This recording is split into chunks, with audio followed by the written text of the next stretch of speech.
Boa noite, pessoal do YouTube. Meu nome é Eloy Ramakuti. Eu estou aqui hoje para continuar a ideia que eu tenho, que tem sido interpretar a Bíblia, né?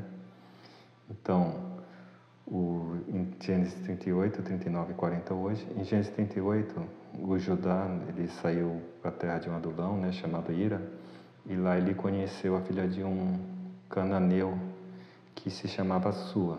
E Sua foi a mulher de Judá, né? Tem até piada, né? Mas aí a Sua, ela teve 3 filhos. Ela teve o Er, o Onã e o Sela. E o Judá foi pegar uma mulher para o Er, né? Que era Tamar.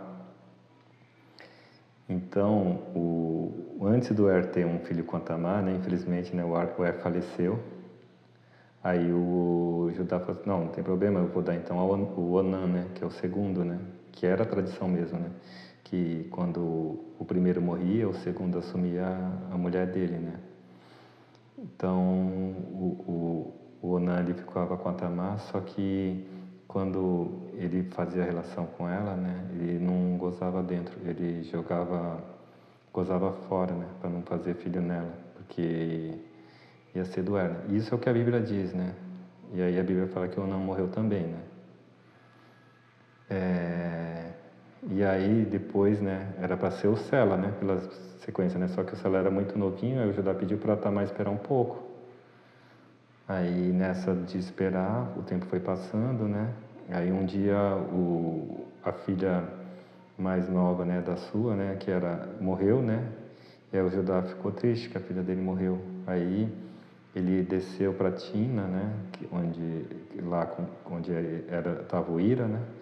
E aí avisaram a Tamar que ele estava descendo, né? Eu não entendi bem por que avisaram a Tamar, né? Então, sim, eu não sei se talvez fosse porque era perto de onde ela estava, né? Por eles serem daquela terra, né? E aí ela vai lá e ela tira o véu dela, né? A roupa de viúva e põe um véu. E aí o Jacó acha que ela é uma prostituta, né? Ele pede para ficar com ela, né? Porque ela está com o rosto coberto. E aí ele oferece um cabrito para ficar com ela. Aí ela fala assim, tá bom, só que você tem que me dar um penhor. Aí ela pede o cajado, o lenço e o selo dele, que ele deixa com ela. E aí ele fica com ela, né? E vai embora depois e manda eles levarem o penhor para ela, né? Só que aí eles não conseguem mais achar ela. E aí depois de um tempo ela aparece grávida. E aí o Judá quer matar ela, né? Porque ele tinha que dar o selo para ela, né? E é como se ela tivesse rompido, né? Com o filho dele, né? Com Er, né? E o Onan que ela tinha ficado também, né? E aí ela fala, quem que é o dono do cajado, do selo e do véu é o meu esposo, né? Assim, eu acho que deve ter sido um choque para todo mundo, né? Principalmente para a Sua, né? E aí ela tem, né? Depois esses 2 filhos, claro que ele não mata ela, né?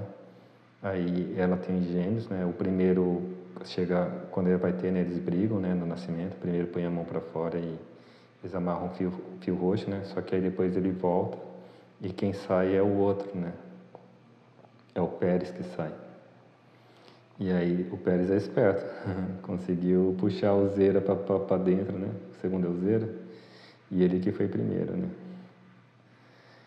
Então a Bíblia, depois de contar essa genealogia do Judá, né? A gente vai voltar para a história do José do Egito, né? Que aí ele já está agora na casa do Potifar, né? E o Eunuco, capitão da guarda do faraó. E o capitão da guarda gosta muito dele, né? Eu também gostaria do José do Egito, né? Ele era um príncipe da terra hebreia, né? Que foi vendido como escravo, né? Eu acho que ele tinha toda uma bagagem, né? De príncipe, né? Ainda mais que ele era o preferido, né? De Jacó, né? Que o Jacó devia passar tudo para ele, né?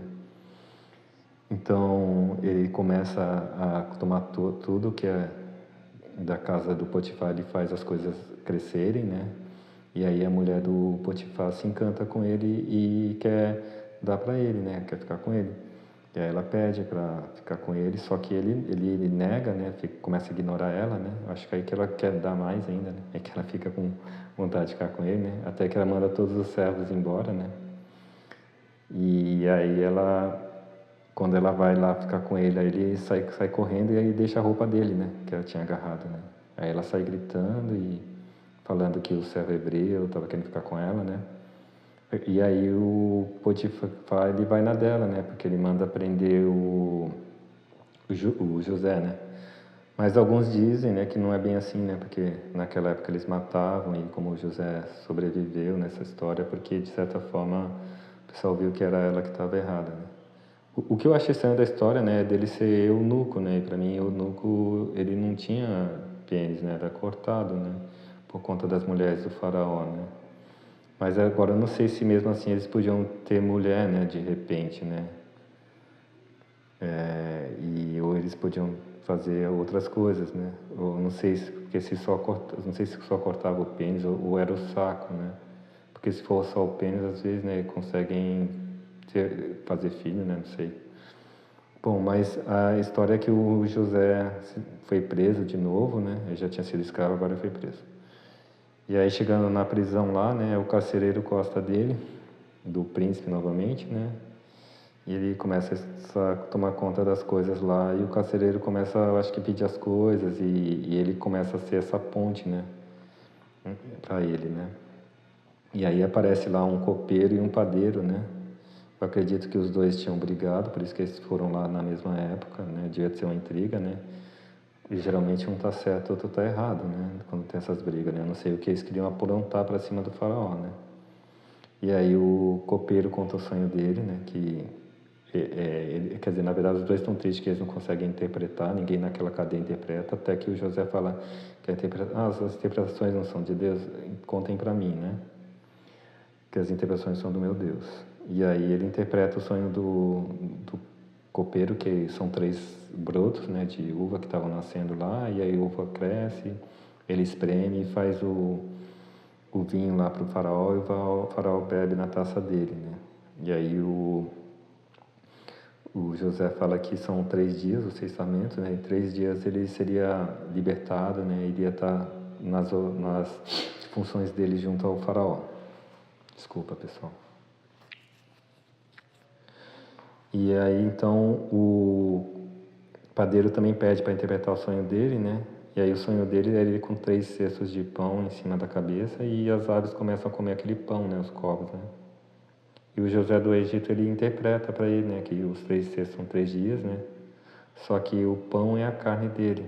Em 3 dias depois a carne dele ia ser comida, né? Eu acho assim até uma analogia, né? Entre pão e carne, né? E 3 dias, né? E a carne ser comida. Mas aí e acontece isso mesmo, né? O faraó manda enforcar ele e ele morre depois de 3 dias. Assim, eu acho assim, talvez, né? Fosse um pouco interpretável isso, né? Que um dos dois ia morrer se eles entraram lá brigando, né? E aproximadamente uns 3 dias. Mas eu admiro o José, né? Essa interpretação que ele fez, né? Essa eloquência dele, né? Essas pessoas eloquentes, né? Eu tenho visto muito sucesso nisso hoje, né? Hoje a geração coach, né? Talvez o José foi o primeiro coach aí, né? Então é isso, pessoal. Eu peço que vocês tenham uma ótima noite e que vocês também tenham uma boa eloquência, pão e vinho. Valeu.